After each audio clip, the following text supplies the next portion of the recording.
ഹരേ രാമ. രാമായണം ദളിതന്മാർ പ്രതിരോധിക്കണം എന്ന ഒരു പ്രസ്താവന നമ്മുടെ സമൂഹത്തിൽ കഴിഞ്ഞ ദിവസങ്ങളിലായിട്ട് പ്രചരിക്കുന്നുണ്ട്.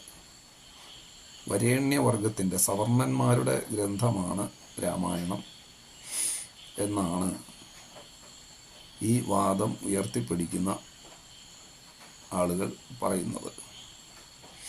രാമായണം ഇതിനെക്കുറിച്ച് എന്തു പറയുന്നു, അധ്യാത്മരാമായണം കിളിപ്പാട്ട് ഇതിനെക്കുറിച്ച് എന്തു പറയുന്നു എന്ന് നമുക്കൊന്ന് പരിശോധിക്കാൻ ശ്രമിക്കാം. ശ്രീരാമൻ അയോധ്യയിൽ നിന്ന് വനയാത്രയ്ക്ക് പുറപ്പെടുന്ന വേളയിൽ ആദ്യമായിട്ട് കണ്ടുമുട്ടുന്നത് നിഷാദ രാജാവായ, കാട്ടാളന്മാരുടെ രാജാവായ ഗുഹനെയാണ്. ഗുഹനുമായി കണ്ടുമുട്ടുന്ന വേളയിൽ ഗുഹനെ ആലിംഗനം ചെയ്തു നിൽക്കുന്ന രാമൻ്റെ ചിത്രം രാമായണം നമുക്ക് വരച്ച് കാണിച്ചു തരുന്നുണ്ട്. ഗുഹാശ്ലിഷ്ട പാർശ്വനായിട്ട് നിൽക്കുന്ന രാമനെ ആണ് അവിടെ നമുക്ക് കാണാൻ സാധിക്കുക. ഇനി രാമകഥയിലൂടെ പ്രയാണം ചെയ്ത് ആരണ്യകാന്ഡത്തിൻ്റെ സമർപ്പണ വേളയിലേക്ക് എത്തുമ്പോൾ ശബരിയുടെ ആശ്രമത്തിൽ പ്രവേശിക്കുന്നുണ്ട്.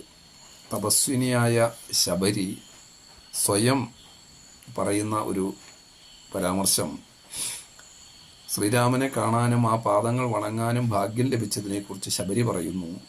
ശ്രീപാദം കണ്ടുകൊള്ളുവാൻ മൽഗുരുഭൂതന്മാരാം താപസന്മാർക്കു പോലും യോഗം വന്നീലയല്ലോ.